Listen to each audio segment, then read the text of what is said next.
Salut les gars, j'espère que vous allez bien. Aujourd'hui, on va parler de nutrition dans cette nouvelle vidéo. Perte de ventre et poignée d'amour, toujours ces mêmes objectifs-là. Quelle organisation alimentaire choisir? Et on va d'abord définir un petit peu les bases, surtout pour les nouveaux là qui viennent un petit peu sur la chaîne. Et j'ai envie de te dire déjà pour commencer, perdre du ventre et tes poignées d'amour, ça va se baser, j'ai envie de te dire, à 95% sur ton alimentation. Si tu mets que en place des choses sur tes entraînements, mais pas sur ton alimentation, et bah tu vas pas bouger. D'accord? Et l'inverse, c'est un peu différent. Au contraire, si un homme met en place des choses sur l'alimentation, mais il bouge pas beaucoup, et ben il aura quand même des résultats. Donc l'objectif, c'est de mettre les deux en place pour optimiser ses résultats et progresser le plus rapidement possible. On fait un petit retour sur la nutrition et les bases, et ensuite après, je prends le temps de t'expliquer un petit peu toutes les différentes organisations alimentaires que tu peux mettre en place au quotidien, adaptées à toi, pour venir perdre un petit peu du ventre et tes poignées d'amour et avoir les abdos visibles à terme. Déjà, la nutrition, la base. Déjà, c'est ton apport calorique. Combien de calories je vais manger par jour? Est-ce que je vais manger la même chose les jours d'entraînement, les jours de récupération?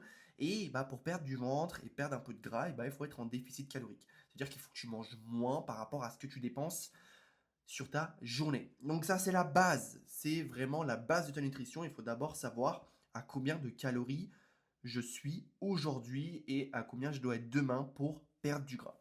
Ensuite, dans son total calorique, il y a les macronutriments. Protéines, d'accord? Protéines animales, végétales, les glucides et les lipides. Glucides autour de l'entraînement, glucides complexes, glucides simples. Quels glucides je vais prendre? Pareil pour les lipides. Quelle graisse je vais prendre euh, pour venir atteindre mon apport calorique journalier. D'accord? Donc il faut vraiment que tu fasses dans un premier temps attention à ton apport calorique, ensuite les macronutriments. La répartition journalière, c'est aujourd'hui, on se base là-dessus. C'est vraiment, on va se concentrer là-dessus. Quelle répartition journalière à avoir pour optimiser ses résultats. Ensuite, le choix de tes aliments.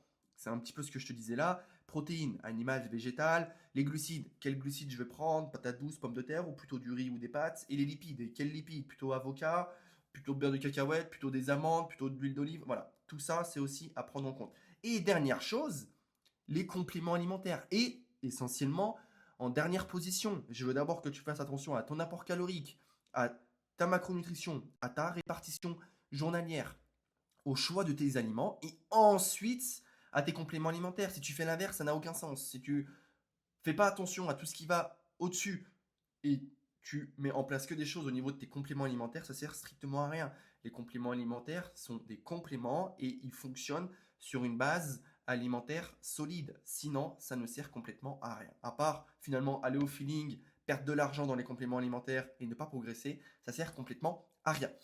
Une bonne nutrition, c'est deux choses. Déjà d'une, une adaptabilité. Une nutrition, c'est adapté à ton emploi du temps, à ta fatigue, à ton travail et à ta vie perso.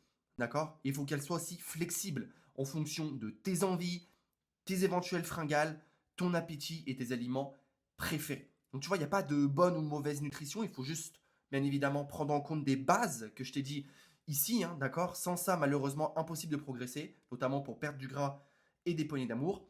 Et il faut bien évidemment que cette nutrition-là soit adaptée à toi et bien évidemment flexible. Et dernière petite chose, avant de rentrer vraiment dans le détail de ta répartition journalière, plus tu fais simple, plus c'est facile pour toi.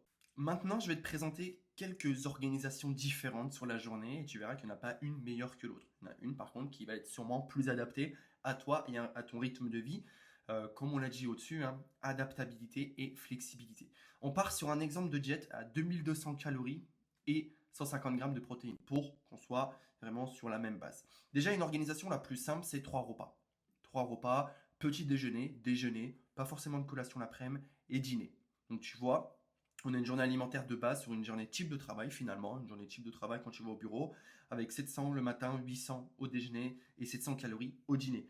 Calories et apports en protéines, comme tu peux le voir, sont équilibrés sur toute la journée à chaque repas, donc pour avoir une satiété plutôt stable, et ça facilite cette organisation-là, le contrôle calorique. Finalement, tu fais presque la même répartition sur la journée.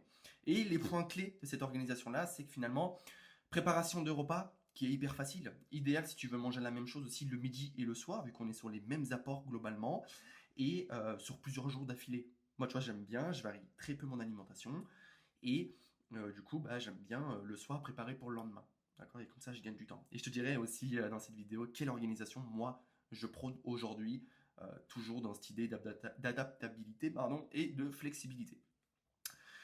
Aussi idéal en cas de repas extérieur ou à la cantine le midi. Tu vois, on est un peu plus haut le midi, donc ça correspond bien à ça. Apport plus haut le midi avec une meilleure contrôle sur les deux autres repas pour venir contrôler ces 2200 calories.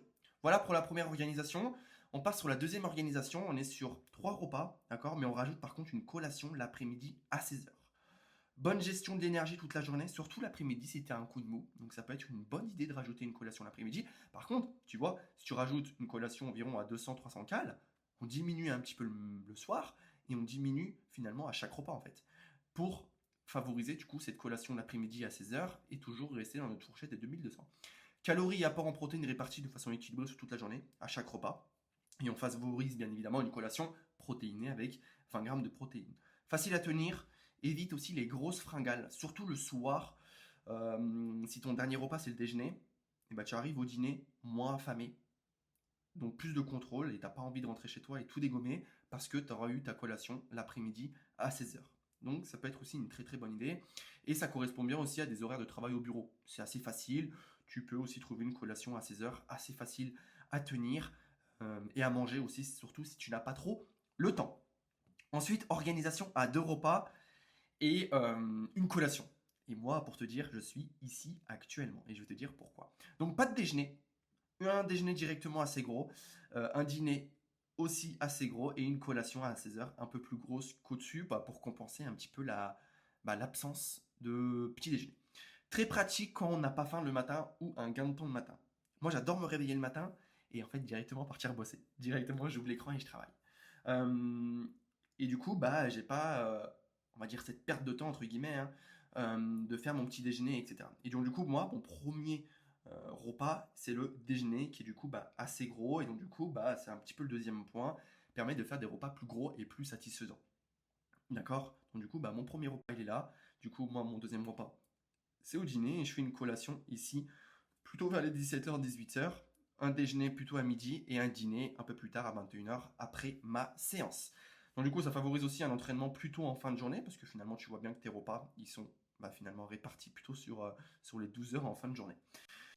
Cette organisation est hyper importante si t'aimes déjà d'une les grosses assiettes et les repas copieux. Sinon compliqué. Je te conseille de prendre les organisations au-dessus. Homme occupé et qui saute déjà naturellement le petit déj. Donc si t'as pas d'appétit ou un manque de temps le matin, tu sais le petit déjeuner avec tout ce qu'on entend, c'est pas non plus une obligation. Mais par contre après il faut équilibrer sur les autres repas.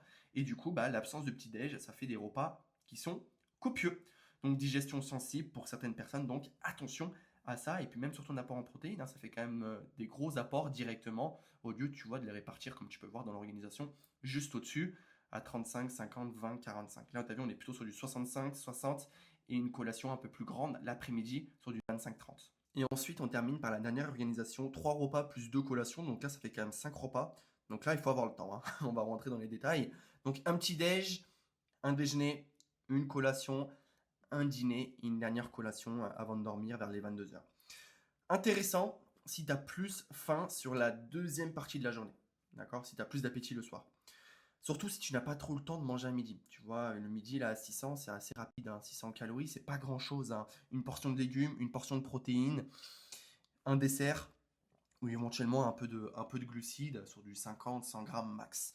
Euh, Intéressant aussi si tu t'entraînes le soir avant le dîner, parce que tu vois, tu as quand même 1000 calories là sur la dernière partie de la journée.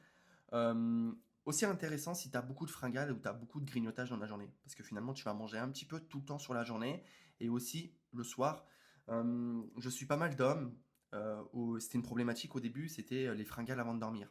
Donc du coup, rajouter une petite collation à 22h et finalement garder 200 cales sur la fin de journée et diminuer un petit peu le dîner et le reste de la journée peut être intéressant pour éviter du coup ces fringales, manger n'importe quoi, manger du sucre avant de dormir qui peut un peu d'ailleurs exploser ton sommeil. Donc du coup, rajouter une collation à 22h, fromage blanc, de la whey par exemple si t'as pas atteint ton apport en protéines journalier, un fruit pauvre en calories, kiwi, clémentine, un truc très simple.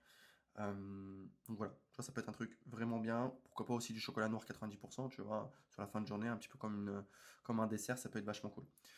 Donc, moins de fringales grâce à des prises alimentaires régulières et moins de gros repas aussi. Des gestions beaucoup plus confortables, hein, t'as vu 400, 600, 200, 800, 200. beaucoup plus facile que ce qu'on vient de présenter juste au-dessus, à 1900 et 300. Par contre, attention, comme je te l'ai dit, 5 repas par jour, 2 collations, 3 repas, ça demande une organisation hein, pour gérer finalement tout ça. Donc, idéal, si déjà d'une, tu as le temps, pourquoi pas en télétravail, ou si tu es en vacances, pourquoi pas.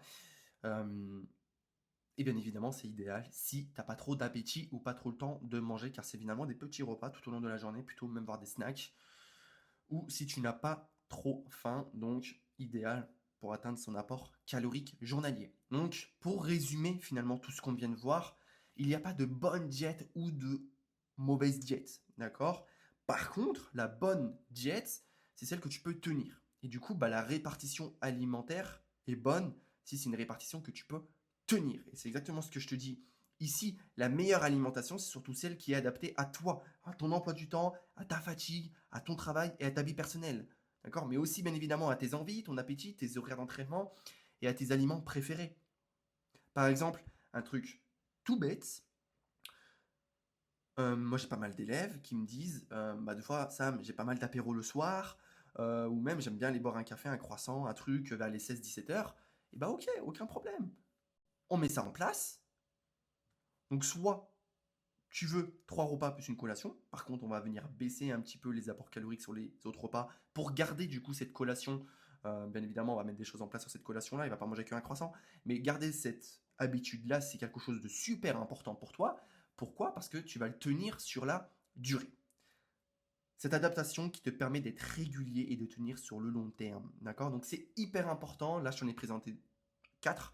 Bien évidemment, tu peux en avoir d'autres. Et limite, le mieux, c'est de faire sa propre alimentation et sa propre répartition alimentaire adaptée à soi et ne pas copier celle des autres. Donc, c'est hyper important pour ça. Si tu as des questions, n'hésite pas à me retrouver sur Instagram. Tous les liens sont dans la description. Si tu souhaites, c'est une consultation nutritionnelle et sportive, bien évidemment gratuite, et qu'on discute de tout ça et que je te conseille sur ce que tu peux mettre en place sur ta répartition, sur ton apport calorique, les compléments alimentaires, tout ça. N'hésite pas à prendre un rendez-vous, c'est dans la bio. Et n'hésite pas aussi à l'espace commentaire si jamais tu as des questions par rapport à tout ça. Moi, je te dis à très vite. J'espère que l'ensemble des informations là ou des petites choses dans cette vidéo t'ont aidé, t'as appris des choses et je te retrouve très vite dans une nouvelle vidéo.